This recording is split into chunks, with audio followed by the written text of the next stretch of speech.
Hey, what's up, Guan Pon? What's up, Guan Panda? To Guan. What is up, guys? My name is Aaron, and today I'm going to go ahead and introduce you to part 2 of buying a camera for the very first time.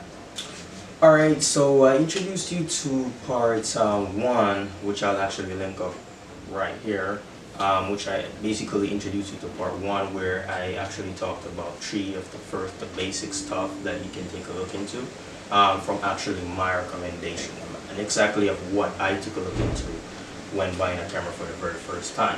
But today I'm going to go ahead and introduce you to part 2 of 3 basic stuff that you can also take another look into when buying a camera for the very first time. So let's get to it. Alright, so the first thing that I think I actually recommend that you should take a look into as well is your budget. What is your budget? Are you just going ahead to just buy a camera, just a regular camera, just go to a store and buy a camera? Or are you going with a budget? You're going with a total that you just have, like a price. You're looking for a specific price. So let's say you're going for a camera and you only have a cash of, let's say, about $600. Is that your budget? Is that what you're going for? Is that your range? So plan your budget of what you want. Are you going to go ahead to a store to a $500 to $700 camera? Are you going to an online store or a regular store for a camera up to $1,000? Are you going to a store that's probably on sale or on deal to maybe $300, $200? Those prices.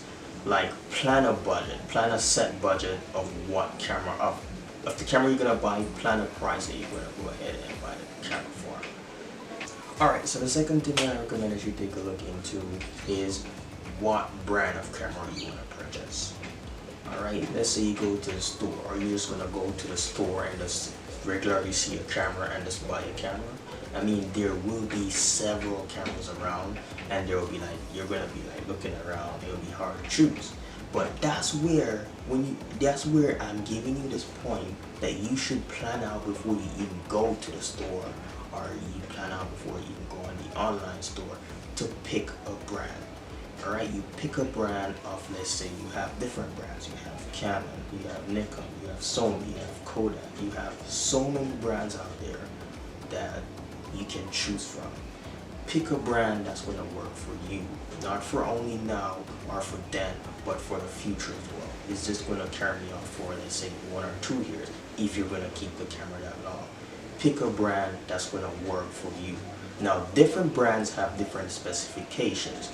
For instance, just a small example. Now, I'm not being accurate, I'm not being on point with these things, what I'm saying, but Canon have different type of better color fields. Nikon may just have not much color fields as Canon.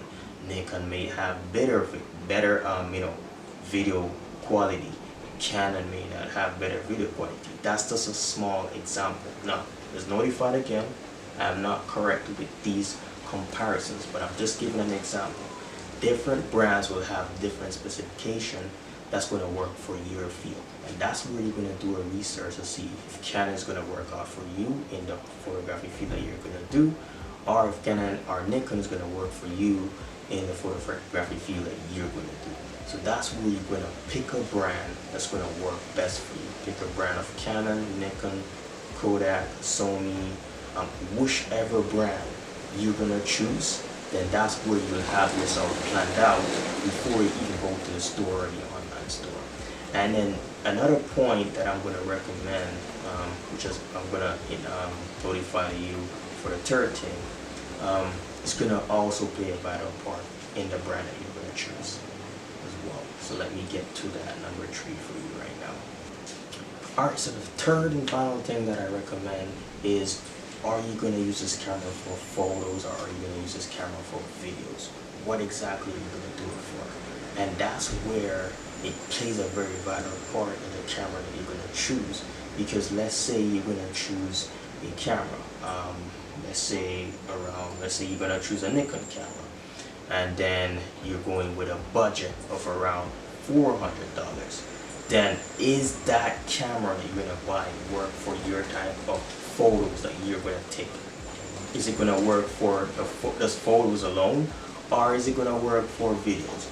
that's where you're gonna choose, and that's where all three combines together. You have a budget, you pick a brand, and you go ahead and you say, hey, is it gonna do good for me for videos, or is it gonna do good for me for photos? And that's where you're gonna put everything together. Then is it a case where, hey, you're gonna wanna buy a camera for both photos and videos? Then that's where you know you're gonna have to go with a high budget. Not saying other cameras out there cannot do it, but if you want a real quality and you want to bring something together with photos and videos, then you probably want to go with a high-end budget.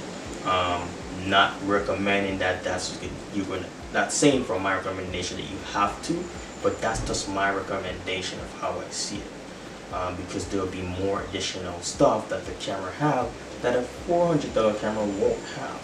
So that's another thing that you're gonna take a look into. Is this camera gonna just be for photos, or is it gonna be for videos? Is it gonna be for photos and videos? Whichever one that you're gonna choose. And that's where you're gonna pick a budget. You're gonna pick that budget, see if that's gonna work for your the money that you have, the funds that you have.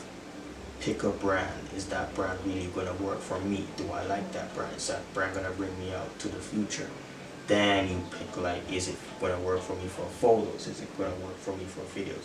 You put all three together, and you should and you will get a good camera that would work for you in whatever field you're doing.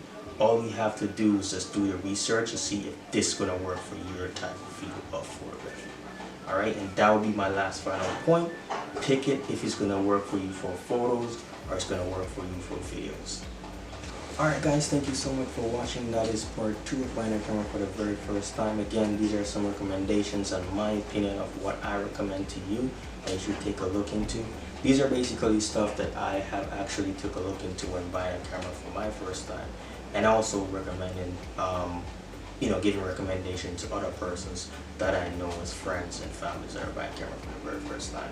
I do hope this was helpful for you, and I will be having maybe a part 3, I'll think about it, of the buying a camera for the very first time.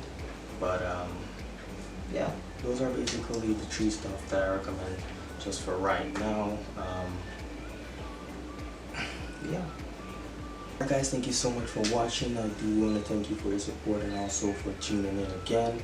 Feel free to like, subscribe, share this video with someone who wants to buy a camera, share this video with your family, your friends, share this video with someone who wants to be a photographer, and lots more videos coming. See you in the next video. I'm out.